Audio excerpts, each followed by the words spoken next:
Entre el humo espeso de los cigarros y el sonido metálico de las fichas cayendo sobre el tapete, hay miradas que calculan y otras que simplemente caen en la trampa. Aquí, en este universo de luces que deslumbran y sombras que lo devoran todo, no hay apuestas inocentes. Esta es la historia de una mujer que convirtió el engaño en un arte y el azar en un arma. Bienvenido a El lado negro del azar, donde la fortuna sonríe antes de devorarte. Era 1960. En Newport, un casino flotante se balanceaba suavemente sobre las aguas oscuras. Desde fuera, parecía un palacio de luces y música suspendido en la noche, un imán para marineros, turistas y jugadores empedernidos. Dentro, sin embargo, el verdadero juego no estaba solo en las cartas o en la ruleta. Estaba en las miradas, en las palabras, en el fino arte de manipular el deseo humano. Para ella, no era el trabajo que había soñado. No iba a ser croupier, ni cantante de salón, ni una reina de póker rodeada de respeto. Su papel sería más silencioso y mucho más peligroso. Ser una shield de casino. Su misión, dictada con voz firme por los gerentes, no dejaba espacio para dudas. Mantener a los jugadores en las mesas el mayor tiempo posible. Haz que se sientan afortunados, haz que crean que la próxima mano será la buena, le repetían. Pero había un detalle clave. Debía centrarse en los peces gordos, en esos clientes mayores con cuentas bancarias que parecían no tener fondo, gente acostumbrada a mandar, pero que, frente a una baraja, se volvían tan vulnerables como cualquier otro. El ambiente era hipnótico.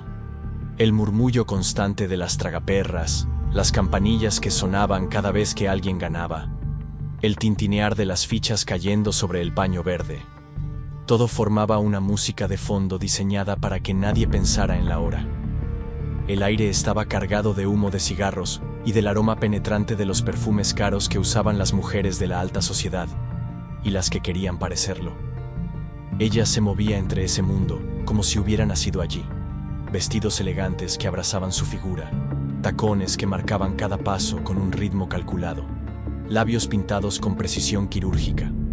Sabía cuándo reír, cuándo tocar el brazo de un jugador para animarlo y cuándo guardar silencio, dejando que el ego hiciera el resto. Su trabajo no era jugar, su trabajo era hacer que otros siguieran jugando, hasta que no les quedara nada que apostar. La paga era más que buena. Incluso ajustada a la inflación actual, rondaba los $400 por noche, una fortuna para cualquiera en ese tiempo, y un auténtico salvavidas para una joven que estaba aprendiendo, a pasos acelerados, que en la vida hay trenes que no pasan dos veces.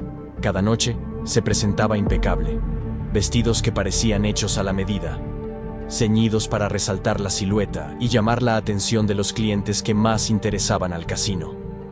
El maquillaje siempre perfecto, los labios rojos como una señal de alto imposible de ignorar, y una sonrisa amplia, tan ensayada como falsa. Esa sonrisa era su mejor máscara, la que ocultaba cuentas sin pagar, noches sin dormir, y el miedo constante a que todo se derrumbara. Y como suele ocurrir, el golpe llegó sin avisar. A comienzos de los 60, el gobierno de Estados Unidos decidió cerrar el cerco sobre el juego ilegal. Pero no se trataba solo de frenar las apuestas. El verdadero objetivo eran las familias criminales que lo controlaban todo desde las sombras.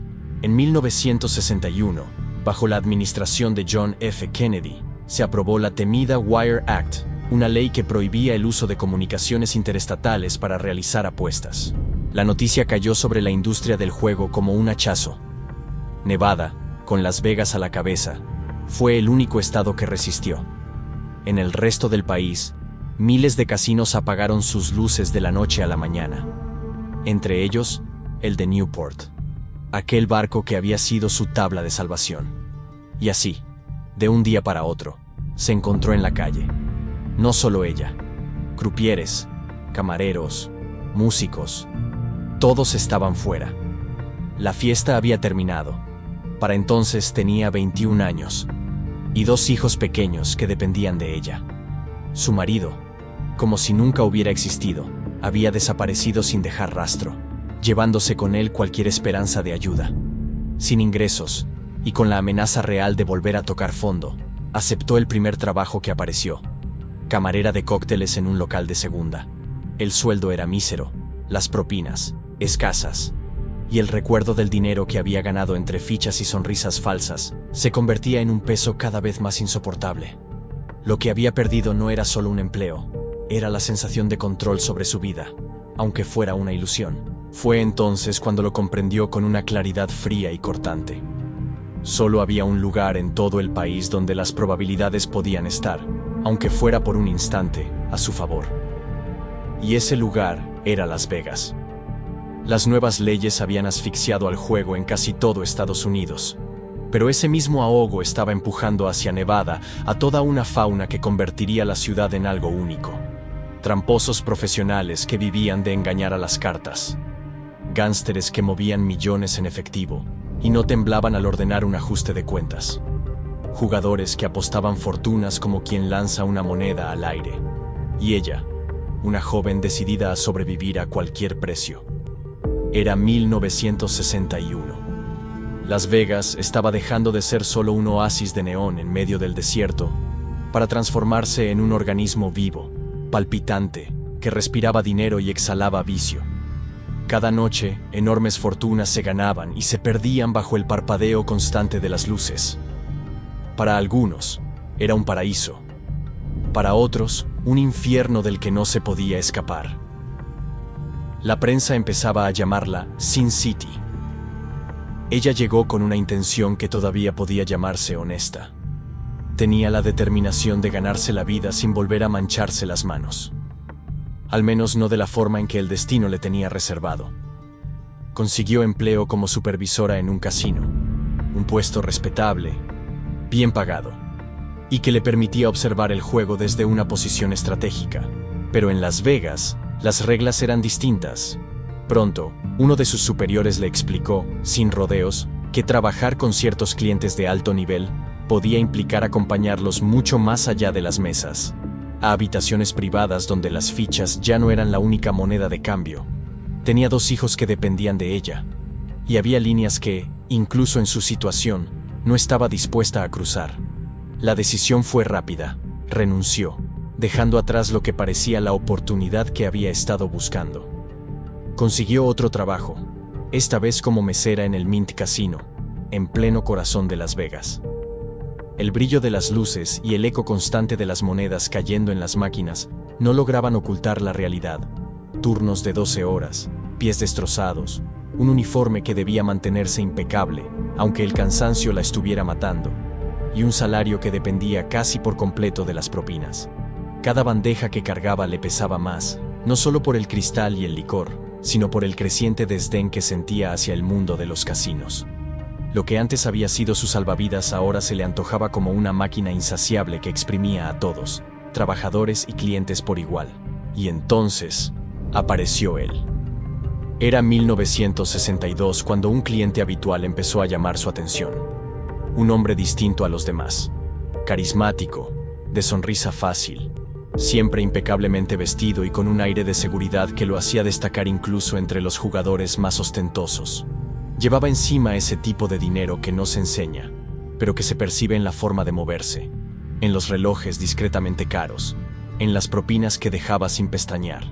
Ella, con la experiencia de quien había visto a demasiados apostadores perderlo todo, sintió una punzada de alerta. Instintivamente, asumió que estaba ligado a la mafia de Milwaukee. Pero la curiosidad pudo más. Discretamente, aprovechó su acceso al archivo del casino, un cuarto pequeño, con fichas de datos mecanografiadas, para buscar su nombre. La verdad la sorprendió. No era un mafioso. Era un tramposo profesional. Un hombre que no confiaba en la suerte, sino en su propia habilidad para manipular las cartas y las probabilidades. Para muchos, aquel hallazgo habría sido una señal clara de peligro. Pero para ella, fue diferente. Lo que otros veían como una amenaza, ella lo percibió como una oportunidad. La primera invitación a cenar llegó poco después, y la aceptó. Aquella noche, entre copas de vino caro y conversaciones que se movían como un juego de ajedrez, él desplegó todo su encanto. No hubo propuestas directas, solo la sensación de estar ante alguien que conocía secretos que ella ni siquiera imaginaba. Varias cenas más tarde, ya eran pareja. Y entonces, como fichas cayendo una tras otra, empezaron a compartir secretos. Secretos que, sin que ella lo supiera aún, la llevarían a cruzar un punto de no retorno. En una noche cargada de humo y murmullos en el Dunes Casino, él decidió mostrarle su verdadera especialidad. No hubo preámbulos. La llevó a una mesa de blackjack como si fuera una cita más, pero en realidad era una lección práctica en el arte de engañar a un casino. Su papel sería simple, en teoría: distraer al croupier, mantener ocupadas las miradas de los jugadores cercanos y colocar las apuestas exactas en el momento preciso. Lo que él haría requería un pulso firme, nervios de acero y años de práctica. El primer instante fue el más peligroso. Mientras repartían las cartas, su mano derecha se movió con naturalidad, pero en un instante, con la destreza de un ilusionista, retiró un as bajo la palma, ocultándolo sin que nadie lo notara. Con la misma fluidez, lo deslizó bajo su pierna, como si nunca hubiera existido. Ella, consciente de cada segundo que pasaba, sintió que su corazón golpeaba con fuerza en su pecho. No era solo adrenalina. Había algo más, una mezcla de excitación, peligro y la certeza de que estaba entrando en un juego del que no sería fácil salir. Esperaron la señal acordada. Una leve inclinación de cabeza, apenas perceptible. Entonces ella, sonriendo como si no pasara nada, empujó una torre de fichas hacia el centro de la mesa. En cuestión de segundos, la carta oculta volvió a aparecer en el momento justo, y la partida se inclinó a su favor. En apenas unos minutos, habían ganado más de lo que ella podía reunir en meses sirviendo cócteles. El dinero se deslizó hacia ellos como si hubiera estado destinado a sus manos. La técnica, conocida en los pasillos más oscuros del juego como hand mocking, era una coreografía precisa y peligrosa. Retirar una carta valiosa, esconderla, esperar el instante perfecto y reemplazarla para manipular el curso natural de la partida. Un acto ilegal, de altísimo riesgo, y que, si los jefes equivocados lo descubrían, podía costarles mucho más que una simple detención. Ella sabía que aquella noche había cruzado una línea invisible, y que no habría marcha atrás. Aquella noche en el Dunes, estuvieron peligrosamente cerca de perderlo todo. El gerente del piso, un hombre curtido en detectar trampas, se acercó con pasos lentos, examinó la mesa y ordenó revisar la baraja. Cada segundo parecía eterno. Las manos de ella permanecían inmóviles, su sonrisa intacta. Mientras, bajo la mesa, Buddy ya había devuelto la carta robada a su lugar. Cuando el gerente terminó de contar, no encontró nada sospechoso. Se alejó con una mueca y ellos siguieron jugando como si nada hubiera pasado. Minutos después, abandonaban el casino con el corazón acelerado y $10,000 en efectivo. Para cualquiera habría sido suficiente. Para ellos, fue solo el principio. Lo que vino después fue un ciclo perfecto de riesgo y recompensa. Entrar, ejecutar, salir con las ganancias y esa misma noche, convertir el botín en cenas de lujo, joyas brillantes y noches de hotel que parecían sacadas de una película. La adrenalina era tan adictiva como el dinero. Pero para ella, aquello ya no era suficiente. No quería ser solo la cómplice. Quería estar en el centro del truco. Ser la mente y las manos que lo hacían posible. Buddy, su pareja y socio, dudaba. No por protegerla, sino porque sabía que dominar el arte del engaño requería más que valor. Exigía precisión quirúrgica. Finalmente, accedió a enseñarle las 4 fases sagradas del truco. Primero, palmar la carta, un movimiento tan sutil que la vista humana apenas lo registra. Segundo, ocultarla bajo la pierna, aprovechando un ángulo muerto de la mesa. Tercero, intercambiarla en el instante justo, cuando la tensión de la partida está en su punto más alto. Y por último, devolverla al mazo sin levantar sospechas, como si nunca hubiera salido de allí. Ida entrenó hasta la obsesión, días y noches enteras, repitiendo los movimientos una y otra vez, frente a un espejo, bajo la luz tenue de su salón.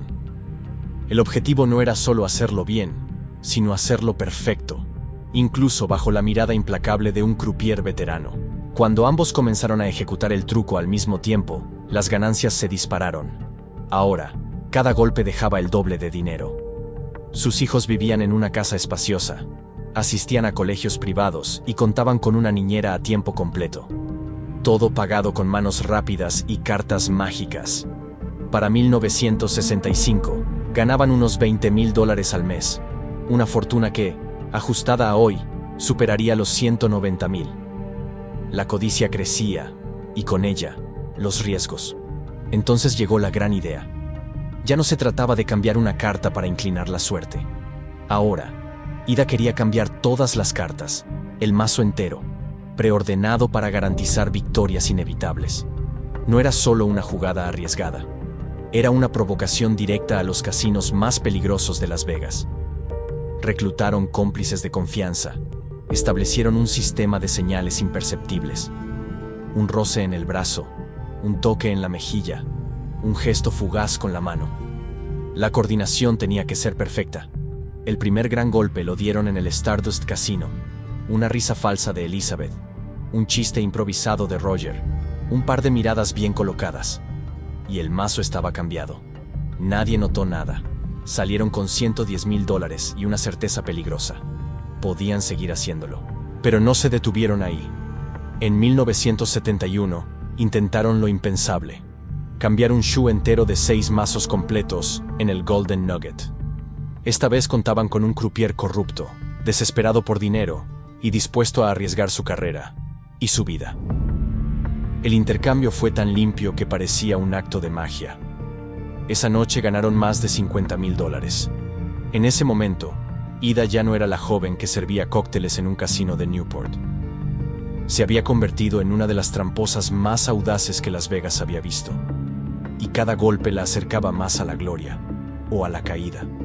Pero no podían saber que, años después, el FBI tendría un ojo puesto en ellos. Una noche, mientras se disponían a actuar, las luces del casino se llenaron de gritos y armas. Agentes federales los rodearon.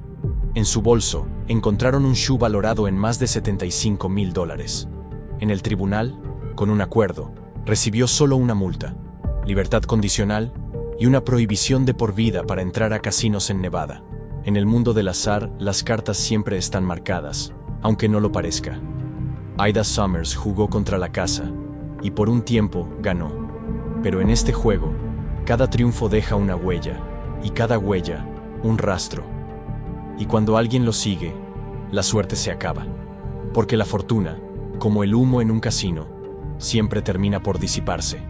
Si esta historia te mantuvo al filo del asiento, suscríbete a El Lado Negro del Azar.